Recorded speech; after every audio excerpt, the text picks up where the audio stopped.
بسم اللہ الرحمن الرحیم۔ تاریخ اسلام جہاں بہت سی لازوال قربانیوں سے بھری پڑی ہے، وہیں پیاسوں کا ایک ایسا قبیلہ بھی ہے جس کی درسگاہ کے پہلے استاد حضرت عثمان غنی رضی اللہ تعالیٰ عنہ ہیں۔ کامیاب استاد بھی وہی ہوتا ہے جو اپنے شاگردوں کو اصول و معارف سے روشناس کروانے کے ساتھ ساتھ اس پر عمل کر کے بھی دکھائے۔ تاریخ انسانی کو اس بات کا اعتراف ہے کہ مظلوم مدینہ حضرت عثمان غنی رضی اللہ تعالی عنہ نے اپنے دیے گئے سبق کا ایک ایسا عملی نمونہ پیش کیا جس کے اثرات مدینہ کے میدان سے لے کر کربلا کے صحرا تک محسوس کیے گئے۔ حضرت عثمان غنی رضی اللہ تعالیٰ عنہ کے والد محترم کا نام عفان تھا۔ 5ویں پشت پر آپ کا سلسلہ نسب رسول اللہ صلی اللہ علیہ وآلہ وسلم سے جا ملتا ہے۔ آپ رضی اللہ تعالیٰ عنہ کا ذریعہ معاش تجارت تھا۔ قریش کے دولت مند ترین لوگوں میں شمار کیے جاتے تھے اور اپنی سخاوت کی وجہ سے غنی کے لقب سے پکارے جاتے تھے۔ آپ رضی اللہ تعالیٰ عنہ کی عمر اس وقت 34 سال تھی جب اسلام کا ظہور ہوا۔ حضرت ابو بکر صدیق رضی اللہ تعالیٰ عنہ سے آپ رضی اللہ تعالیٰ عنہ کے گہرے مراسم تھے۔ یہی وجہ تھی کہ حضرت ابو بکر صدیق رضی اللہ تعالیٰ عنہ کی خصوصی کاوشوں نے انہیں اسلام کی طرف مائل کیا۔ حضرت عثمان غنی رضی اللہ تعالیٰ عنہ خود اپنے قبول اسلام کا واقعہ کچھ اس طرح بیان فرمایا کرتے تھے کہ میں اپنی خالہ عروہ بنت عبد المطلب کے پاس ان کی بیمار پرسی کے لیے گیا۔ ابھی میں ان کے پاس موجود ہی تھا کہ رسول اللہ صلی اللہ علیہ وآلہ وسلم تشریف لے آئے۔ ان دنوں حضور صلی اللہ علیہ وآلہ وسلم کی نبوت کا تذکرہ تھوڑا بہت ہو چکا تھا۔ میں آپ صلی اللہ علیہ وآلہ وسلم کو غور سے دیکھنے لگا۔ آپ صلی اللہ علیہ وآلہ وسلم نے میری طرف متوجہ ہو کر فرمایا، اے عثمان، کیا بات ہے؟ میں نے کہا، میں اس بات پر حیران ہوں کہ آپ کا ہمارے ہاں بڑا مرتبہ ہے اور پھر آپ کے بارے میں ایسی باتیں کہی جا رہی ہیں۔ اس کے بعد حضور صلی اللہ علیہ وآلہ وسلم نے فرمایا، لا الہ الا اللہ، یعنی اللہ کے سوا کوئی معبود نہیں۔ اللہ گواہ ہے کہ میں یہ سن کر کانپ گیا۔ پھر آپ صلی اللہ علیہ وآلہ وسلم نے یہ آیت مبارکہ تلاوت فرمائی۔ ترجمہ: اور تمہارا رزق اور جس چیز کا تم سے وعدہ کیا جاتا ہے آسمان میں ہے، تو یہ آسمان اور زمین کے مالک کی قسم، یہ قابل یقین ہے جس طرح تم بات کرتے ہو۔ پھر حضور صلی اللہ علیہ وآلہ وسلم کھڑے ہوئے اور باہر تشریف لے گئے۔ میں بھی آپ صلی اللہ علیہ وآلہ وسلم کے پیچھے چل دیا اور آپ صلی اللہ علیہ وآلہ وسلم کی خدمت میں حاضر ہو کر دست نبوت پر اسلام قبول کر لیا۔ جن دنوں پردے کا حکم نازل ہوا تھا، حضرت عائشہ صدیقہ رضی اللہ تعالیٰ عنہ فرماتی ہیں کہ حضور نبی کریم صلی اللہ علیہ وآلہ وسلم اپنے گھر میں تشریف فرما تھے اور میں ان کے پیچھے بیٹھی ہوئی تھی کہ اسی دوران حضرت ابوبکر صدیق رضی اللہ تعالیٰ عنہ اجازت لے کر اندر تشریف لے آئے۔ پھر حضرت عمر فاروق رضی اللہ تعالیٰ عنہ اجازت لے کر اندر تشریف لے آئے۔ پھر حضرت سعد بن مالک رضی اللہ تعالیٰ عنہ اجازت لے کر اندر تشریف لے آئے۔ اسی دوران رسول اللہ صلی اللہ علیہ وآلہ وسلم گفتگو میں مصروف تھے اور آپ صلی اللہ علیہ وآلہ وسلم کی پنڈلیاں کھلی ہوئی تھیں۔ اتنے میں حضرت عثمان غنی رضی اللہ تعالیٰ عنہ اجازت لے کر اندر تشریف لائے۔ حضرت عثمان غنی رضی اللہ تعالیٰ عنہ کے اندر تشریف لانے پر رسول اکرم صلی اللہ علیہ وآلہ وسلم نے اپنی ٹانگوں پر کپڑا ڈال لیا اور حضرت عائشہ رضی اللہ تعالیٰ عنہ سے فرمایا، ذرا پیچھے ہٹ کر بیٹھ جائیں۔ جب سب حضرات حضور صلی اللہ علیہ وآلہ وسلم کی محفل سے اٹھ کر چلے گئے تو حضرت عائشہ رضی اللہ تعالیٰ عنہ نے عرض کیا، یا رسول اللہ، میرے والد اور دوسرے صحابہ اندر آئے تو آپ نے نہ پنڈلیوں پر کپڑا ڈالا اور نہ ہی مجھے پیچھے ہونے کا کہا، اور جب حضرت عثمان غنی رضی اللہ تعالیٰ عنہ تشریف لائے تو آپ صلی اللہ علیہ وآلہ وسلم نے پنڈلیوں پر کپڑا بھی ڈال لیا اور مجھے بھی پیچھے ہونے کا حکم ارشاد فرمایا۔ اس کی کیا وجہ ہے؟ تو حضور صلی اللہ علیہ وآلہ وسلم نے فرمایا، کیا میں اس آدمی سے حیا نہ کروں جس سے فرشتے حیا کرتے ہیں؟ اس ذات کی قسم جس کے قبضہ میں میری جان ہے، فرشتے عثمان سے ایسے حیا کرتے ہیں جیسے اللہ اور اللہ کے رسول سے۔ اگر وہ اندر آتے اور تم پاس بیٹھی ہوتی تو نہ وہ بات کر سکتے اور نہ واپس جانے تک سر اٹھا سکتے۔ پیکر حیا حضرت عثمان غنی رضی اللہ تعالیٰ عنہ کے جہاں اور بہت سے اعزازات تھے، وہیں یہ اعزاز بھی حاصل تھا کہ حضور صلی اللہ علیہ وآلہ وسلم کی دو صاحبزادیاں آپ کے نکاح میں آئیں۔ سب سے پہلے حضرت رقیہ رضی اللہ تعالی عنہا کا نکاح حضرت عثمان غنی رضی اللہ تعالی عنہ سے ہوا۔ جب وہ انتقال فرما گئیں تو اللہ رب العزت کے حکم سے حضور نبی کریم صلی اللہ علیہ وآلہ وسلم نے اپنی دوسری صاحبزادی حضرت ام کلثوم رضی اللہ تعالیٰ عنہ کا نکاح بھی حضرت عثمان غنی رضی اللہ تعالیٰ عنہ سے کر دیا۔ چنانچہ جب ان کا بھی انتقال ہو گیا تو آپ صلی اللہ علیہ وآلہ وسلم نے فرمایا کہ اگر میری اور کوئی بیٹی ہوتی تو میں اس کا نکاح بھی عثمان سے کر دیتا۔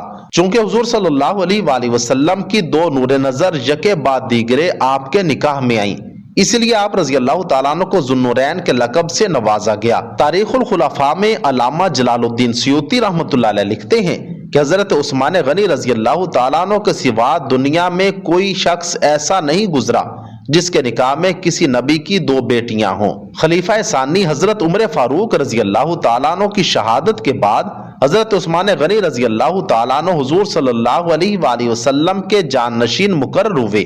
آپ کے دور خلافت کے پہلے 6 سال انتہائی پرامن گزرے۔ مشرق و مغرب میں ہزاروں مربع میل رقبہ عہد خلافت میں مملکت اسلامی کا حصہ بنا اور سندھ سے لے کر جبرالٹر تک اسلام کا علم آپ کے عہد میں لہرایا۔ البتہ آخری 6 سالوں میں نفاق سے لبریز تحریکیں زور پکڑنا شروع ہو گئیں۔ حضرت مرہ بن کعب رضی اللہ تعالیٰ عنہ روایت فرماتے ہیں کہ میں نے رسول اللہ صلی اللہ علیہ وآلہ وسلم کو فتنوں کا ذکر کرتے اور ان کا قریب ہونا بیان فرماتے سنا۔ پھر ادھر سے ایک شخص منہ پر کپڑا ڈالے گزرا۔ آپ صلی اللہ علیہ وآلہ وسلم نے اشارہ کر کے فرمایا اس دن یہ ہدایت پر ہوگا۔ میں نے اٹھ کر ان کو دیکھا تو وہ عثمان بن عفان رضی اللہ تعالیٰ عنہ تھے۔ میں نے ان کا چہرہ آپ صلی اللہ علیہ وآلہ وسلم کے سامنے کر کے عرض کی کہ یہی ہیں؟ فرمایا ہاں یہی ہیں۔ آخر کار وہ وقت بھی آیا جب باغیوں نے اپنے ارادوں پر عمل کرتے ہوئے حضرت عثمان غنی رضی اللہ تعالیٰ عنہ کے گرد گھیرا تنگ کرنا شروع کر دیا۔ حضرت عثمان رضی اللہ تعالیٰ عنہ کے خلاف سازشوں کا بازار جن لوگوں نے گرم کیا ان کا سردار عبداللہ بن سبا تھا۔ یہ یہودی نسل کا ایک مکار آدمی تھا۔ اس نے پرہیزگاری کا لبادہ اوڑھ رکھا تھا۔ لوگ اس کی باتوں میں آتے چلے گئے، بے شمار لوگوں کو اس نے اپنا ہم خیال بنا لیا۔ عبداللہ بن سبا اور اس کے حامیوں نے فتنے اور سازش کی یہ آگ الزامات کے ذریعے لگائی۔ ایسے الزامات لگائے گئے جن کی سرے سے کوئی حقیقت ہی نہیں تھی۔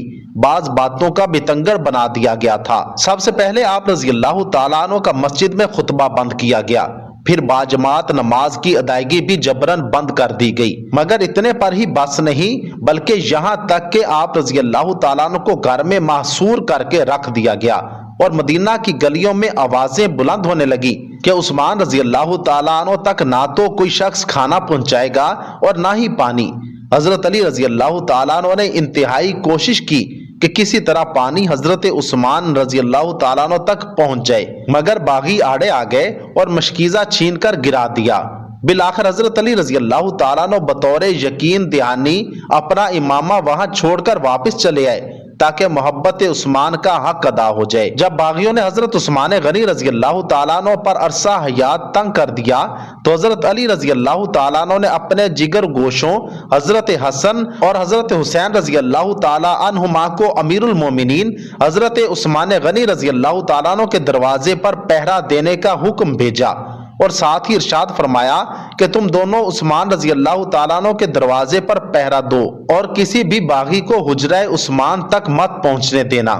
چنانچہ دونوں شہزادے بیت عثمان کی طرف چل پڑے۔ گویا حضرت علی رضی اللہ تعالیٰ عنہ کا اپنے شہزادوں کو یہ تربیت دینا مقصود تھا کہ در عثمان پر کھڑے ہو کر یہ سبق حاصل کرو کس طرح بھوکے رہ کر قرآن پڑھا جاتا ہے، کس طرح 40 دن تک پیاسا رہ کر تلاوت کی جاتی ہے، کس طرح بھوکے پیاسے رہ کر سجدے کیے جاتے ہیں۔ ایک دن آئے گا کہ تمہیں بھی یہی سبق کربلا کی سرزمین پر دہرانا پڑے گا۔ امیر المومنین حضرت عثمان غنی رضی اللہ تعالیٰ عنہ نے باغیوں کو متعدد بار سمجھانے کی کوشش کی۔ ایک دن دوران محاصرہ آپ رضی اللہ تعالیٰ عنہ اپنے گھر کی چھت پر تشریف لائے اور باغیوں کو مخاطب کر کے فرمانے لگے، اے لوگو، وہ وقت یاد کرو جب مسجد نبوی کی زمین تنگ تھی اور رسول کریم صلی اللہ علیہ وآلہ وسلم نے فرمایا کون ہے جو اللہ کے لیے اس زمین کو خرید کر مسجد کے لیے وقف کرے گا اور جنت کا وارث بنے گا، وہ کون تھا جس نے اللہ تعالیٰ کے رسول کے حکم کی تعمیل کی تھی؟ سب نے بیک آواز ہو کر کہا آپ رضی اللہ تعالیٰ عنہ نے تعمیل کی تھی۔ پھر فرمایا میں تمہیں اللہ کی قسم دیتا ہوں کہ تم وہ وقت یاد کرو جب مدینہ میں بیر روما کے سوا میٹھے پانی کا کنواں نہ تھا۔ تمام مسلمان روزانہ قلت آب کی وجہ سے تکلیفیں اٹھاتے تھے۔ وہ کون تھا جس نے رسول اللہ صلی اللہ علیہ وآلہ وسلم کے حکم سے کنویں کو خریدا اور تمام مسلمانوں پر وقف کر دیا؟ سب نے بیک آواز کہا آپ رضی اللہ تعالیٰ عنہ نے وقف فرمایا تھا۔ حضرت عثمان رضی اللہ تعالیٰ عنہ نے فرمایا کہ آج اسی کنویں کے پانی سے تم مجھے روک رہے ہو؟ پھر فرمایا لشکر اسرت کو ساز و سامان کس نے آراستہ کیا تھا؟ لوگوں نے کہا آپ رضی اللہ تعالیٰ عنہ نے۔ پھر فرمایا اے لوگو اللہ کے لیے مجھے بتاؤ کہ جب رسول اللہ صلی اللہ علیہ وآلہ وسلم نے مجھے حدیبیہ کے مقام پر اپنا سفیر بنا کر قریش کے پاس بھیجا تو کیا واقعہ پیش آیا تھا؟ کیا یہ صحیح نہیں کہ اللہ کے رسول صلی اللہ علیہ وآلہ وسلم نے اپنے ایک ہاتھ کو میرا ہاتھ قرار دے کر میری طرف سے خود اپنی بیعت لی تھی؟ لوگوں کے مجمع سے آوازیں آنے لگی آپ رضی اللہ تعالیٰ عنہ نے سچ فرمایا، لیکن افسوس کہ بلوائیوں کے پسماندہ دماغوں سے بدنیتی کا خمار چھٹ نہ سکا اور انہوں نے 40 روز پیاس سے بے حال پیکر صبر و حیا امیر المومنین وقت حضرت عثمان غنی رضی اللہ تعالیٰ عنہ کو شہید کرنے کا فیصلہ کر لیا۔ حضور صلی اللہ علیہ وآلہ وسلم حضرت عثمان رضی اللہ تعالیٰ عنہ کے متعلق شہادت کی پیش گوئی بھی فرما چکے تھے۔ یہی وجہ تھی کہ حضرت عثمان رضی اللہ تعالیٰ عنہ نے بالکل بھی مزاحمت نہ کی بلکہ خاموشی سے اللہ کے نبی صلی اللہ علیہ وآلہ وسلم کی گئی وصیت کی تکمیل کا انتظار فرماتے رہے۔ 18 ذی الحجہ اور جمعے کا دن تھا۔ آپ رضی اللہ تعالیٰ عنہ روزہ کی حالت میں تھے۔ اسی صبح آپ رضی اللہ تعالیٰ عنہ نے خواب میں دیکھا کہ حضور نبی کریم صلی اللہ علیہ وآلہ وسلم تشریف لائے ہیں۔ آپ صلی اللہ علیہ وآلہ وسلم کے ساتھ حضرت ابوبکر اور حضرت عمر رضی اللہ تعالیٰ عنہما بھی موجود ہیں۔ نبی کریم صلی اللہ علیہ وآلہ وسلم حضرت عثمان رضی اللہ تعالیٰ عنہ سے ارشاد فرماتے ہیں کہ عثمان جلدی آؤ، ہم یہاں افطاری کے لیے تمہارے منتظر بیٹھے ہیں۔ آنکھ کھلی تو آپ نے اپنی اہلیہ سے فرمایا کہ میری شہادت کا وقت قریب آ گیا ہے، باغی مجھے قتل کر ڈالیں گے۔ انہوں نے کہا امیر المومنین ایسا نہیں ہو سکتا۔ ارشاد فرمایا کہ میں یہ خواب دیکھ چکا ہوں۔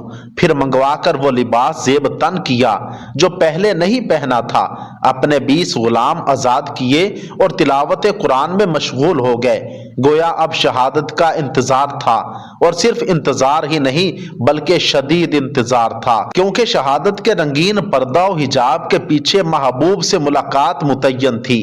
آخرکار وہ گھڑی بیان پہنچی، باغیوں نے مکان پر حملہ کر دیا۔ حضرت امام حسن رضی اللہ تعالیٰ عنہ جو کہ دروازے پر متعین تھے باغیوں کا مقابلہ کرتے ہوئے زخمی ہو گئے۔ 4 باغی دیوار پھلانگ کر چھت پر چڑھ گئے۔ حضرت عثمان رضی اللہ تعالیٰ عنہ نیچے مکان میں تنے تنہا قرآن کی تلاوت میں مصروف تھے۔ اتنے میں ایک بلوائی نے حضرت عثمان غنی رضی اللہ تعالیٰ عنہ کی ریش مبارک کو پکڑ کر زور سے کھینچا۔ کنانہ بن بشیر نے پیشانی مبارک پر لوہے کی سلاخ سے دردناک ضرب لگائی کہ آپ رضی اللہ تعالیٰ عنہ پہلو کے بل گر پڑے اور زبان سے بسم اللہ توکلت علی اللہ نکلا۔ سودان بن حمران نے دوسری ضرب لگائی جس سے خون کا فوارہ جاری ہو گیا۔ بدبخت عمرو بن الحمق سینہ پر چڑھ بیٹھا اور جسم کے مختلف حصوں پر پے در پے 9 زخم لگائے۔ ایک اور بے رحم نے تلوار کا وار کیا تو آپ رضی اللہ تعالیٰ عنہ کی اہلیہ حضرت نائلہ رضی اللہ تعالیٰ عنہ نے آگے بڑھ کر روکنا چاہا تو ہاتھ کی 3 انگلیاں کٹ کر الگ ہو گئیں۔ اسی کشمکش کے دوران جمعہ کے دن عصر کے وقت ذوالنورین کی شمع حیات ہمیشہ کے لیے بجھتی چلی گئی اور آپ رضی اللہ تعالیٰ عنہ نبی کریم صلی اللہ علیہ وآلہ وسلم کی بشارت کے مطابق شہادت کے منصب پر فائز ہو گئے۔ انا للہ و انا الیہ راجعون۔ شہادت کے وقت جب تلاوت فرما رہے تھے تو ایک حملہ آور کے وار سے آپ رضی اللہ تعالیٰ عنہ کے خون ناحق نے جسم اطہر سے جدا ہو کر قرآن کریم کی جس آیت مبارکہ کو اپنا مسکن بنا کر بوسہ لیا وہ یہ تھی فَسَيَكْفِيكَهُمُ اللَّهُ وَهُوَ السَّمِيعُ الْعَلِيمُ۔ خدا کی ذات تم کو کافی ہے، وہ سننے والا اور جاننے والا ہے۔ 2 دن تک آپ رضی اللہ تعالیٰ عنہ کے ناش مبارک بے گورو کفن پڑی رہی۔ تیسرے دن چند خوش قسمت مسلمانوں نے سرخ پھولوں کی بجائے سرخ خون سے ڈھکی ہوئی میت کو کندھا دیا۔ حضرت زبیر بن مطعم رضی اللہ تعالیٰ عنہ نے آپ کی نماز جنازہ پڑھائی اور صرف 17 مسلمانوں نے آپ رضی اللہ تعالیٰ عنہ کی نماز جنازہ پڑھی، اور کتاب اللہ کے سب سے بڑے خادم، سنت رسول اللہ صلی اللہ علیہ وآلہ وسلم کے سب سے بڑے عاشق، محسن اسلام کو جنت البقیع کے گوشہ میں ہمیشہ کے لیے سلا دیا گیا۔ اللہ رب العزت سے دعا ہے کہ اللہ رب العزت ان پر اپنی بے شمار رحمتیں نازل فرمائیں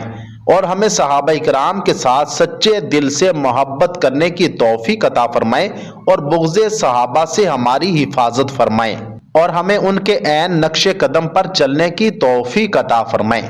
کمنٹ سیکشن میں آمین ضرور لکھیے گا۔